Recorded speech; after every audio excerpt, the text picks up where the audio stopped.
Hey geeks, it's Mr. Chris from Diary of a Linking Geek. We are on the countdown for today's episode of Let's Talk Board Games. And what are we talking about today? Well, we're going to be talking about Prestige, a city building game published by Oak Lounge Games and designed by Fritz Paull. That's right. The designer will be joining us on the show, so it's your opportunity to ask any questions about the game and as we discover all about Prestige. So grab yourself a drink, maybe even a little snack, and let's talk board games.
Honey Badger Games sponsors Diary of a Linking Geek, the perfect treat for any class.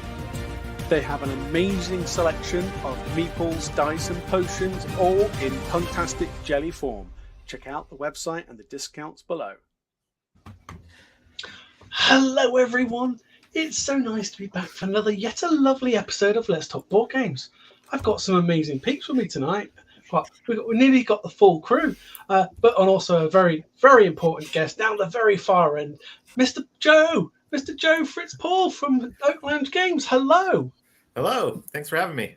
No, great to have you. And of course, we've got our regular and irregular co-hosts. We've got Giorgio. I wonder which one of those are. I speak regularly and George speaks irregularly. George has a voice. He speaks about every 5 seconds, and then we let the internet catch up. I think he might catch up in a moment, but yes, it's good to have everyone, and it's great to have you on the show, Joe. As you have already seen, we've seen our lovely intro from our sponsor. Of course, if you are into geeky treats, go and check them out because they have some lovely, yummy gummy dice, and their teas are really nice too. So go check those out. Well, let's crack on with the show. So, what are we here to talk about today, Gregor? Do you know?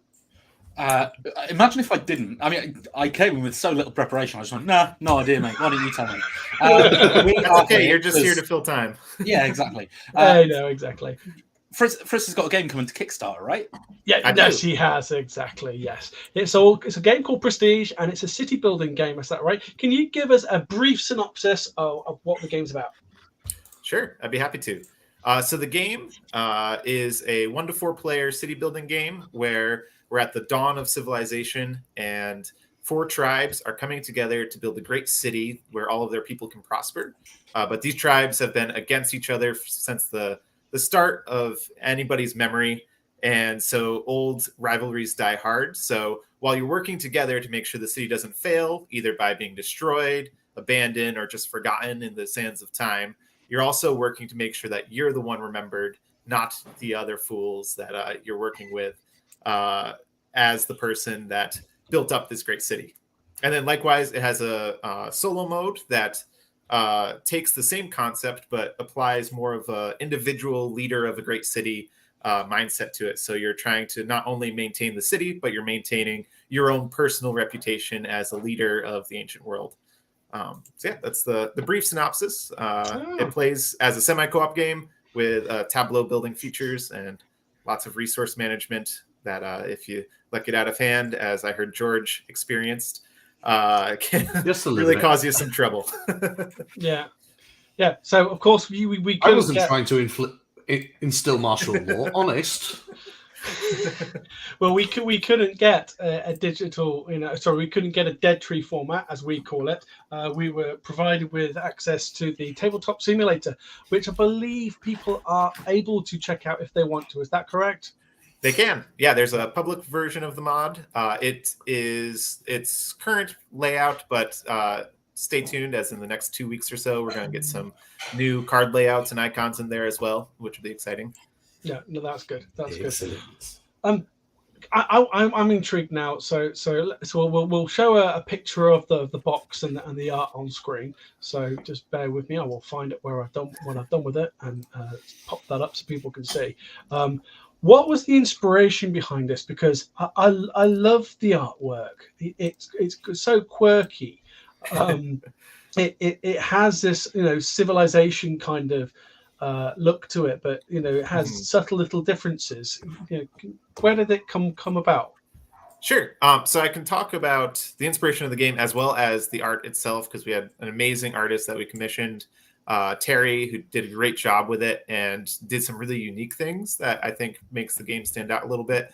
But the game itself was inspired because as soon as lockdown happened, I got quite addicted to the game Horizon Zero Dawn. Oh, I love that game. It's a fantastic game. And I played way too many hours on it. But what I was really intrigued by was the city of Meridian. It's just like such a beautifully designed in-game city. Like they have a ton of little details. And I was listening to the designers of the city, like the people who coded the city. And they were talking about like how they approached the design of it and how they thought about like it's an ancient city, so you can't rely on like trucks to move things and trains and all that fun stuff. So they were thinking like, well, if I have a warehouse here, I'm going to want a market next to it because that's the easiest thing to do. Or if I have a gate, I'm going to want to put the guard house right next to it. And that just kind of inspired this thought of mine of like, you can turn that into a board game. And you just have to think about like what each individual building wants to be next to and what it doesn't want to be next to. So I honestly started it all out with a spreadsheet, which sounds like the most boring start to a board game in the world. No, it's not. But it helped me like evaluate everything. Yeah. Yeah. My wife tells me that spreadsheets are her love language. So it runs well for us. But I just started thinking like all these buildings in the ancient world and just gave them different attributes based on theme and then tried to balance them with a bunch of random formulas. And eventually it just became a board game. The very first one, which I always tell people, was the fish market, because it's my favorite.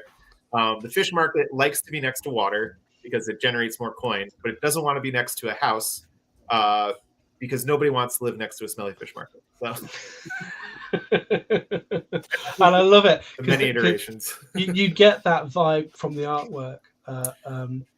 And I must admit, when you sent these over to put onto screen so people could see, I genuinely was like, okay, I love the color elements, but I love the concept sketches. I mean, you've got one here, and I was just drawn into it. I was looking at the detail, how it's drawn. This stuff fascinates me every time. And then when I saw the matching one to this, so this one's the crafting concept. So if I go straight over to the crafting color, you can see it take shape, and it just comes to life. It's just fascinating, and I look forward to playing, because I have not had a chance to play this digitally on TTS myself. George is the one that's played. How does it translate, George? So I would say it's the way I would describe it is it's like a card played version of Carcassonne.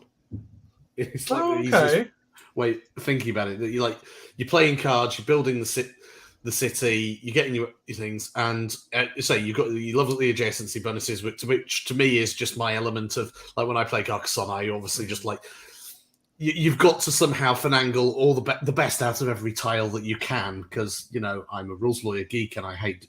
And that's why people hate me when playing games. We don't hate you. We've just become used to it. Yeah, I was saying, and yeah, I do love it. I play the 2-player version with me and the Word Nerd. We have 2 factions each, and it was really good fun. But yeah, we ended up with a really weird scenario where I just ended up with getting all fishing cards to begin with. So I had loads of water cards, which allow you to go up and down a lot more easily. So we ended up with a weird city that just sort of like staircased down the corner of the table very quickly, because we just had a couple of cellars and things, and then before we knew what happened, we had roads going across, and it was markets up, markets down, and then we ended up having like this huge, big, secured dockyard area that was just ridiculous. So we ended up with huge levels of defense within the city, but we just completely ignored our population and happiness. So we were a well-defended population in poverty. I love that. I love especially when people take what they've built and like kind of apply stories like you just did, like, oh, the docks are super well defended. And it's just really cool to see people interpret the city that kind of sprawls out in their own unique ways.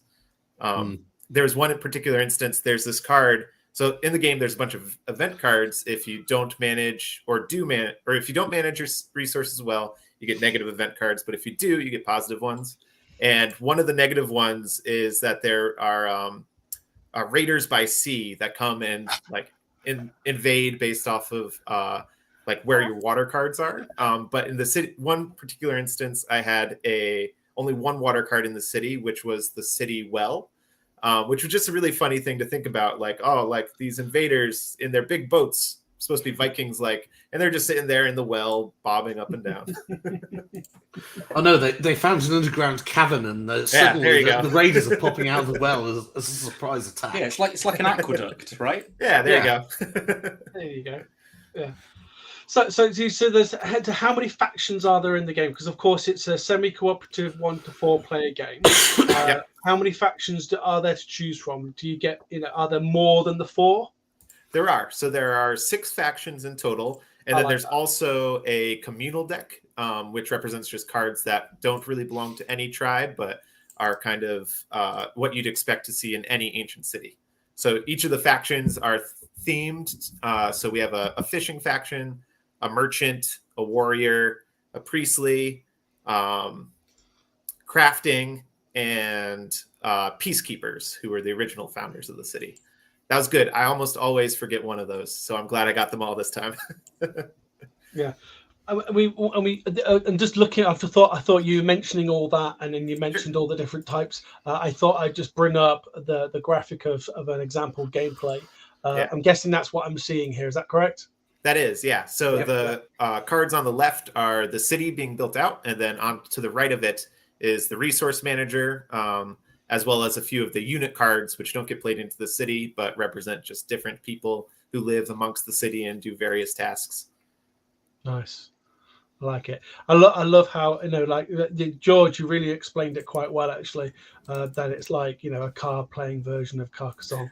But I think the graphics are a lot nicer. I appreciate that. Yeah, I love how like all the cards form like part of each of the big art graphics. Yeah. Yes, that's one of the things that I think is the most exciting for me is we hired this artist who created these. There were 7 gigantic cityscape paintings that she did for us. And then those paintings got broken down into the individual cards. So as you're playing the game, you get this opportunity to rebuild these cityscapes in your own fashion, intermingled with one another.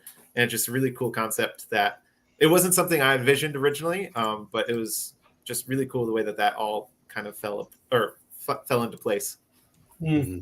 Yeah, I mean, it does. It plays really well, and I also almost gets like a slight Aztec feel, which definitely does come across because you get that vibe in Horizon Zero Dawn. So I can see the inspiration, and you see, I looked at it and thought Moroccan, like North African, Mediterranean type. That's great because it's not supposed to be any particular origin. So the fact that y'all are pulling different things from it is exactly what we wanted. That's perfect. Well, that's what you want because then you get too many comparisons. Oh, it looks like this, it looks like that. It's not. It's trying to be a bit of everything, and that's great because last thing you want is to be compared to it's a direct rip-off of said computer game. That's not what you want because you don't want to get bashed with an IP infringement. Yeah, definitely. I mean, let's face it, we've seen board games do it, and you've got to wonder how they get away with it. I'm not at all going to mention that game, George. It's not the only one. There's various ones that have breached the IP on that one. Yeah, it's the fact that Disney owned that IP is the more disturbing things. Like you'd have thought they'd have set the flesh-eating lawyers out for nothing. I know. I'm surprised. It's amazing just how much Disney owns. It's scary. It is scary. I know. Obviously, you signed your game to across to Oak Lounge Games. What was it? About a year ago, if I remember correctly. Yeah, I think I signed in January, which was really exciting. It's the first game I ever signed. And then actually at the beginning of this year, I became part of their board, part of their ownership team, and took on the role of director of game design with them. So it's kind of a funny little thing where like I signed the game over so that they're all in charge of it. And now I'm back on like the team and I'm part of the team that's putting together the Kickstarter. No, that means they must really like the game, right? Yeah. Yeah, I hope so. Yeah. Speaking of Kickstarter, when's it coming to Kickstarter? Yeah. June 2nd is its launch date. So coming up quick. Wow. Yeah, really is not far away now, is it? Yeah. It feels like it's still forever away, but I know that those days are going to just slide right off real quick. Yeah. I think I've seen a comment. Going? I think I've seen a comment from social media. Have we had one? Yeah. Brandon's hello there, Brandon. So love the difference in perspective, cultural origins. Yeah, and that's what appeals to me. I'm not normally a massive city builder type of player. I've got a couple purely because I think that they're classics. But this definitely does appeal to me, from a visual perspective. So, and George knows what kind I'm like when it comes to games. So, if George is telling me I'm going to like it, I believe him. I say it's nice. It's reasonably quick to play. I say it's for the most part, it's just a few decks of cards on the table. So it's small, it's portable. It's simple. Its beauty is its simplicity. There's not a huge number of rules to remember. Once you understand the anatomy of the cards, it is just that balancing act of what can I play now to get us towards the end conditions, but not necessarily help them, but help me, but not make it obvious what I'm going for. Yeah. Yeah. You mentioned the anatomy of the cards. Can you explain the anatomy of the cards? Is it this one, if I got this correct? Yeah. Yeah. So this is the video itself is kind of a breakdown of how the cards have evolved over time.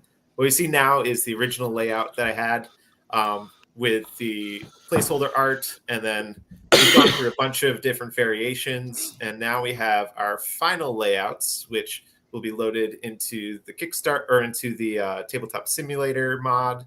Nice. And yeah, it was done by a professional graphic art designer, which is a lot better than anything I could do. And it just reads a lot more clean and looks really pretty, which is something I feel I couldn't do myself. So yeah. I'm really glad that we got that all done. It's done really by our director of art, Brianna, who does a fantastic job with everything that she does. And yeah, so the game, as George mentioned, relies on a lot of adjacency bonuses, which is what you see pulling off to the sides. But then there's also benefits that you get just by placing a card. That grand lighthouse that you see on screen. Over to the bottom left, you see that it gains 3 prestige just by placing it down. So just by having a grand lighthouse, your city becomes more famous.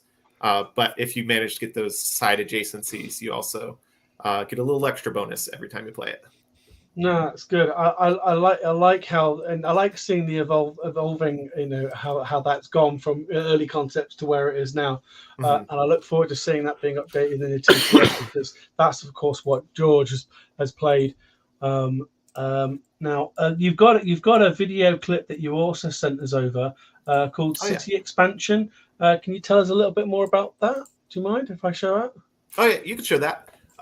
So I believe, this is just how the city might expand as you go. So it's just kind of a so it's giving you an example of how it can look. So this will give our viewers a really good idea of how it looks as it evolves, particularly with the new graphics. Yes. Yes, these are the new graphics. So yeah, this is just how it kind of expands out from the tribal center, which is the card that you always start with, and it just keeps going and expanding as you try to accomplish your goals.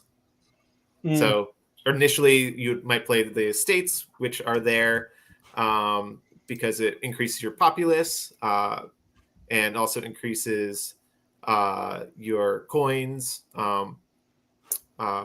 But you can also play all those other cards that just have different adjacency bonuses and special little things. That last few seconds of that is one of my favorite tricks that you can play in the game, which is the trebuchet got placed onto one of the wall cards. And you can use that to cover up your wall card from another tribe that you don't want to be scoring and things like that. So there's a bunch of little things that are involved as well, where like you can cover up other people's cards, destroy cards. Oh, fantastic. Yeah, so we didn't mess around too much with that when we were playing around, but it was all good. I think we were still just trying to get our heads around some of the basics. We were like, can we do this? Can we not do this? Every time we play. and then but coming back to the adjacency bonuses, I didn't get one where I managed to get all 4 adjacency bonuses. Not at all. Did you? That's him telling us he did.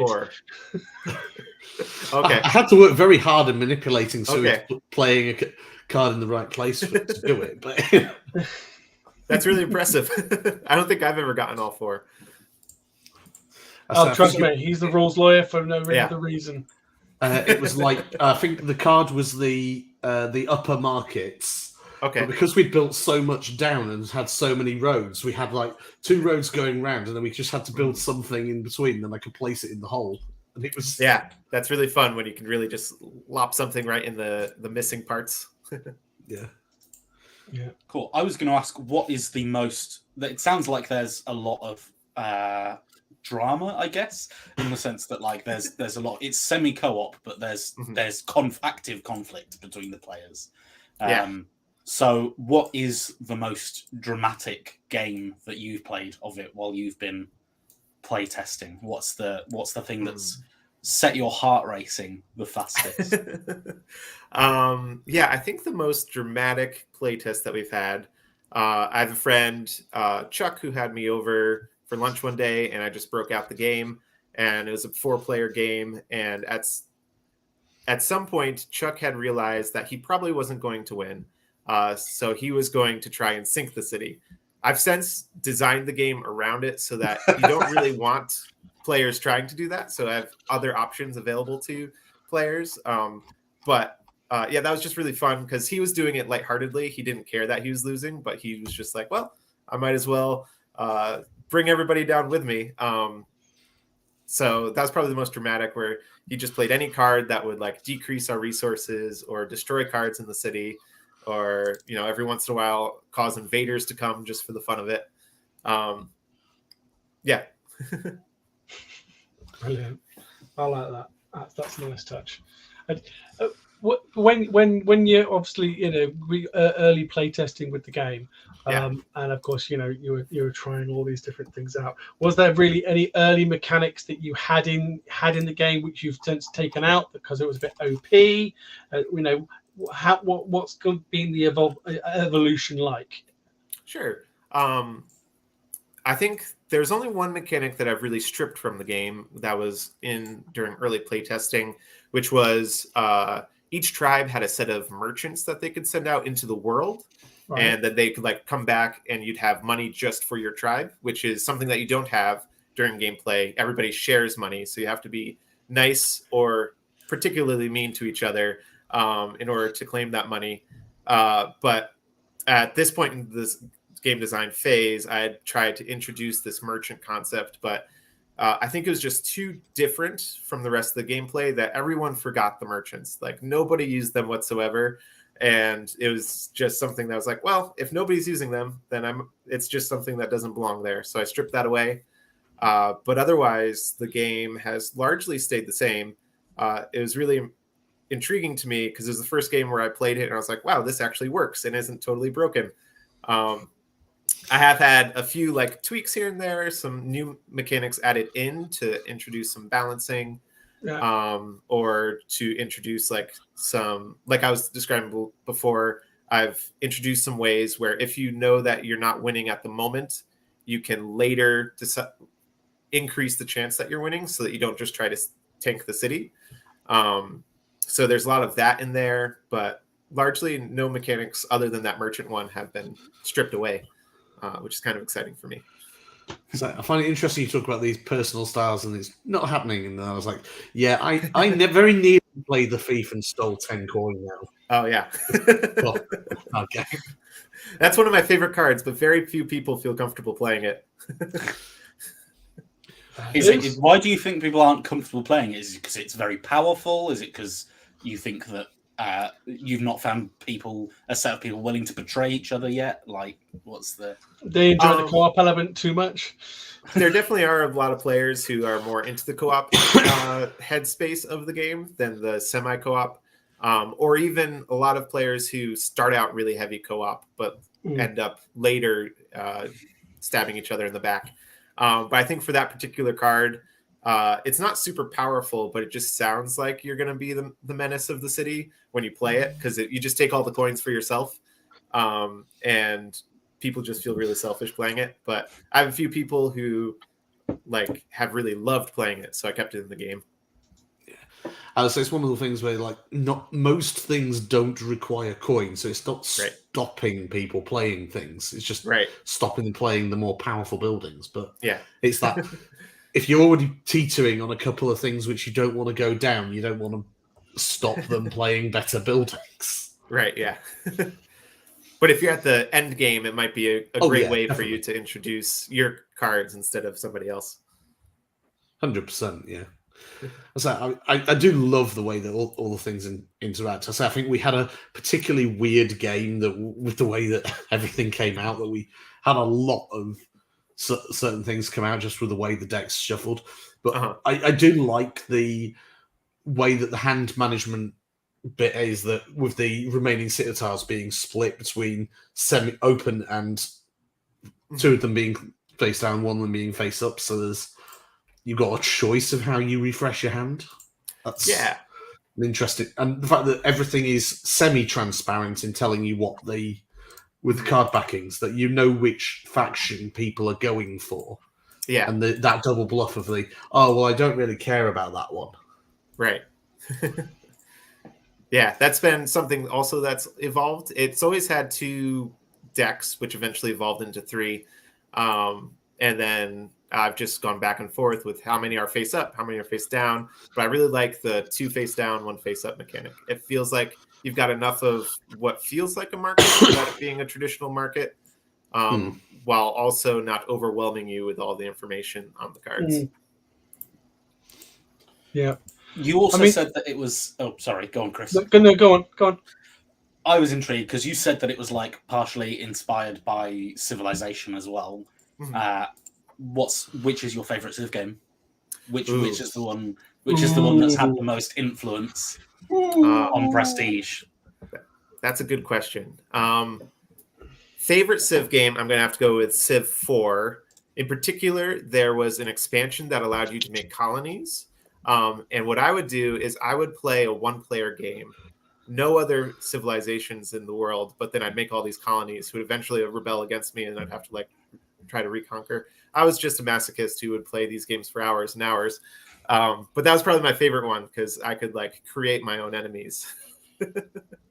But Civ 6 is probably the one that is most inspiring to me. I really like the way that it all meshes well together. I think they have a little bit more balanced population aspect to it, which I tried to like find inspiration from for this game. And it's just the latest one that I've delved tons of hours into. So it's forefront of my mind. Brandon doesn't want you to say Civ 3, but that's the I think you I've say never Brandon. played Civ 3, so Yeah, brilliant. I love it. So the Kickstarter, like we said, is coming on the 2nd of June, which is always nice. For anyone who hasn't seen it or wants to have a look at it, and we hide that banner, governors, there it is. The pre-launch page is there already. You know, it's one of those things when you've got a Kickstarter coming. I've not yet to experience it, but we obviously helped Richard Lawton from Card Noir launch his Crown of Ash just a week and a bit ago. And how much are you finding drumming up interest as a challenge? Because it's not easy. Yeah, it really isn't. And yeah, just there's so much out there that it's really hard to get people's attention. But we're confident in the game. We have a lot of people who loved playing it.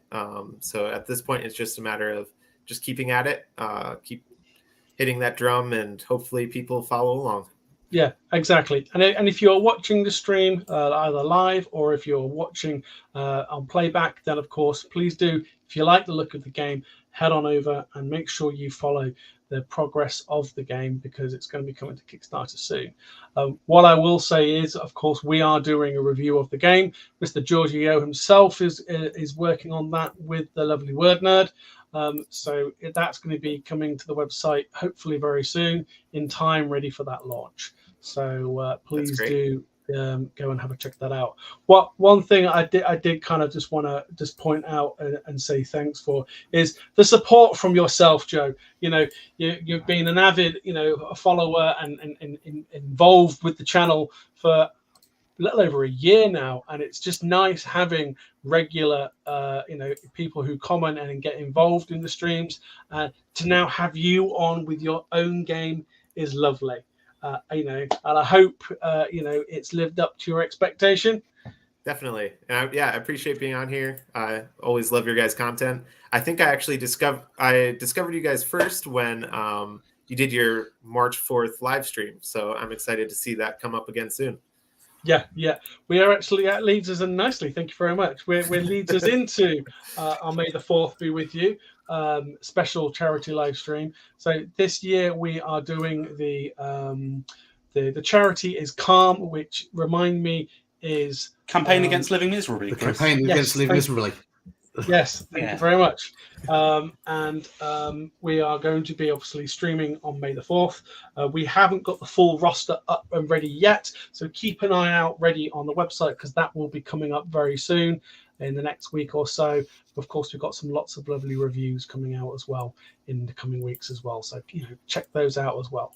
And if you haven't listened to the podcast, or if you haven't checked it out yet, then of course please do. Because that's a good hoot as well. And there's even a video podcast.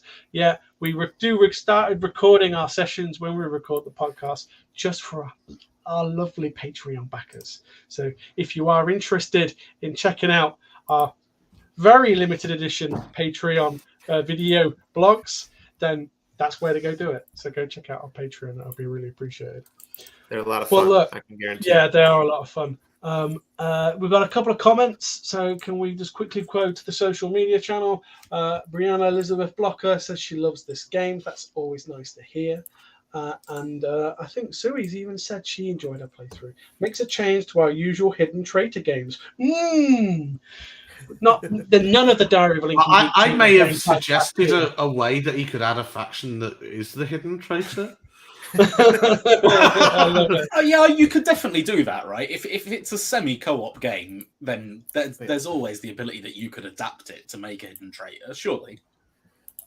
Just as like a preview, just for your audience, there is an expansion I've been working on that involves a hidden traitor. That they only win if the city tanks, but it was too hard to fit into the original game. So if this does well and we keep making expansions for the future, one of the factions will definitely be that hidden traitor one. There you go. You hear it here. You heard the exclusive here on Diary of a Lincoln Geek. He didn't say anything. He didn't say anything. I don't know what you're on about.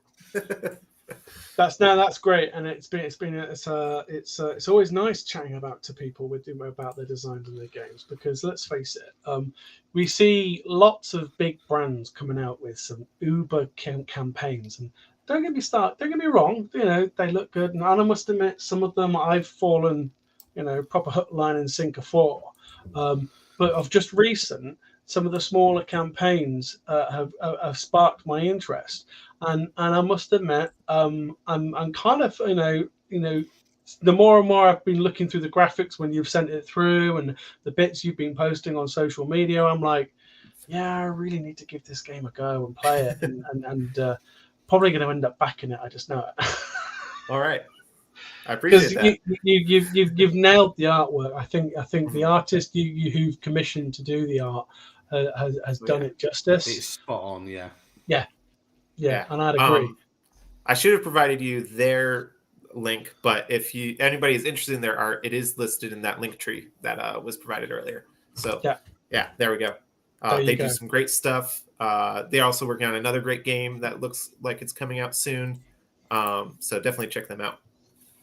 Fantastic. Right. Well, look, we're doing quite all right for time. Does anyone else want to have any other questions before we let Joe go? I was just going to ask. I feel like anyone out there in Internet Weebs lands that want to ask your questions. Yeah, that too. Like Gregor. That's all right.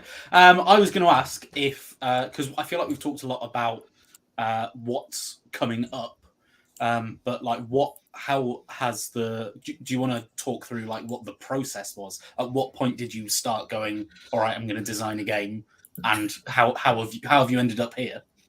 Sure. Yeah. So this is the first game that I have that will be published, but it wasn't the first game I designed.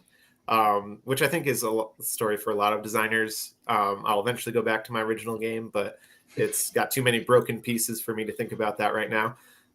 But I originally started thinking about game design when I was living with a roommate of mine who had about 300 games. And when I moved in, I thought of board games like, you got Monopoly and Trouble. I've played Dominion and Catan. Yeah. But I wasn't familiar with like the expanse of like how wide board games had become. And so just looking at all these games that he had on his shelves as I moved in just really inspired me to start thinking about that again. When I was a kid, I wanted to be a video game designer. and I just started thinking about like the mechanics once again and just translated them to paper. And it was just like a lot more easy for me to do that than to learn to code. And I just found like a brilliance in the ability to sit down and play, as Chris calls it, dead tree format games that you don't get with video games. So that kind of is how I was inspired into making games. This one, as I said, was inspired just by like thinking about how they designed the city of Horizon Zero Dawn. And I think that took me about 15 minutes to go like, oh, that's really interesting, to go like, I'm making a game now, which is way quicker than I would have in any other situation, where it just kind of like popped into my head and I just needed to get it down. Yeah. Nice. I think Siri's got a question as well. She does. And that is, what was your biggest learning from designing the game? So other than your mechanics that you've had to remove to stop people from absolutely breaking everything, what's been the biggest learning curve? Interesting. There's a lot of different facets to that, but I think like from a game design perspective, it's kind of in the lines of what you're just describing, but it's just this idea that everybody comes to the gaming table with a different headspace, and to design a game where everyone can play and enjoy regardless of who they're paired up with is a big challenge, but it's something that's interesting to think about that I wouldn't have otherwise thought about if I hadn't just collected all these people from around the world to play test the game at various points in time. Okay. No, that's cool. I like that. Brilliant. How far and wide have you, when you say you've had people from all around the world play test it, who are these, other than point the wrong way, other than George? That mirror camera catches you every time, doesn't it? Yeah. Other than George, who else, where else have you had people play test from? Yeah, so a lot of our playtesters are just people in my life that I know. So people here, I'm in San Francisco, but I've had people as far as Singapore playtest, and then also like George and all of y'all are obviously across the pond. But I had a big group of people from the UK that were also playtesters early on, and I don't know how they found out about my game, but they just like invited more and more people from the UK. So I had this big group of people who had played it, and that was some wonky hours that we were playtesting, but it worked. I can imagine when you got that big time zone difference. Yeah, it worked out kind of well though, because just like right now, like I would do it during my lunchtime, and they were done with their work day, so it worked out well for us. And yeah, it's just, I think we've had over 300 different playtesters involved from all around the world. We also went to Gen Con last year, where we had just a ton of people.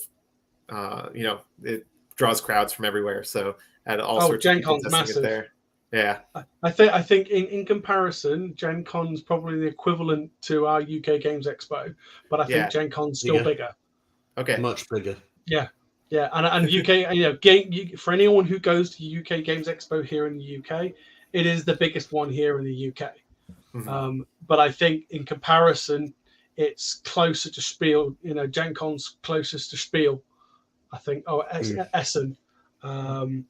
In scale, because everyone's at Gen Con and everyone's at Essen, because they're the two synonymous conventions. But I think UK Games Expo is going that way, and if it's going to get bigger and bigger.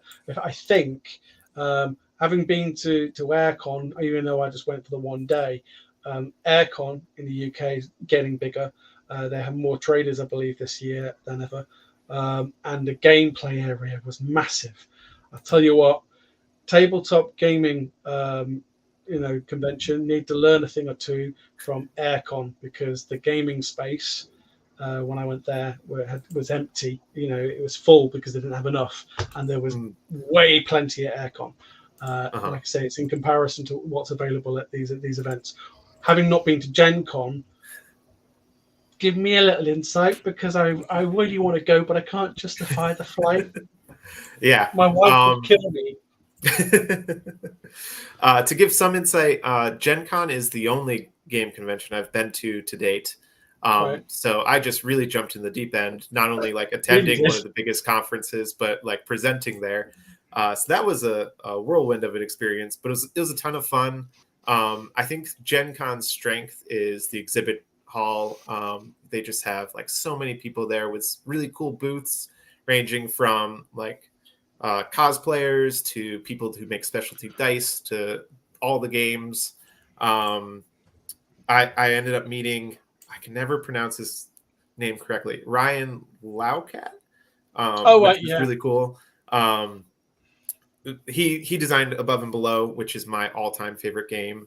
It was just really neat to like see him in person and see all these other game designers. And also there was a lot of places where people just like set up and like were randomly playing a game, or a new designer was playtesting something. I remember I spent like 3 hours playing this Hidden Trader game, speaking of like a zombie apocalypse game where like one person was trying to destroy the settlement that humanity had their last hope in. And it was just really cool to just like walk in and be like, hey, you want to play a game? And then just sit there for 3 hours playing with a bunch of random people. The game itself wasn't 3 hours. We just played like 30 rounds. But yeah, I think the one thing I have about Gen Con is that they have open gaming areas, but they're tucked into like these random little spaces. So if anybody from Gen Con is listening, more gaming areas. Well, there you go. That's always nice to know. It's interesting, because there's certainly no shortage of gaming areas at UK Games Expo. People are falling over each other to get into booths and get into gaming areas. So it's never a bad thing.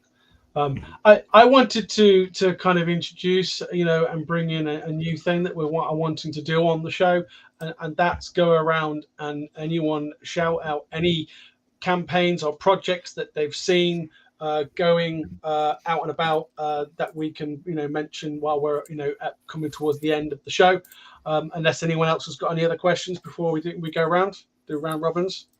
Before we do that, go ahead. Not so much a question, but just a huge thanks for Joe / Fritz for the special dog deck you did for us on one. That was really fun. They are really fun. It is hilarious.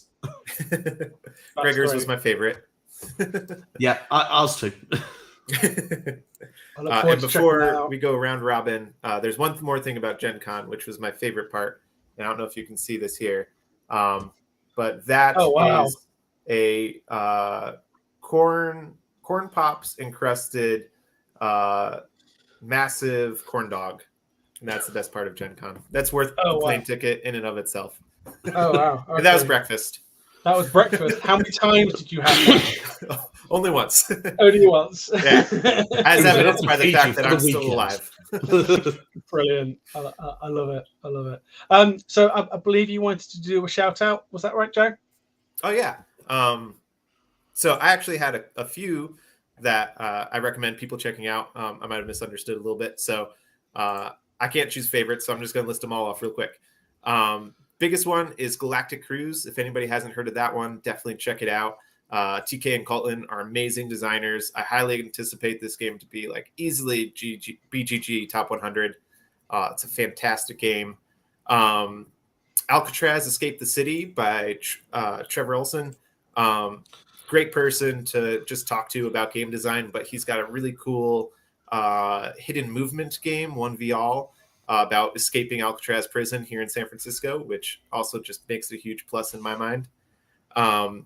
And there's a new one that I just discovered called Cypher Sessions, which is about rap battles.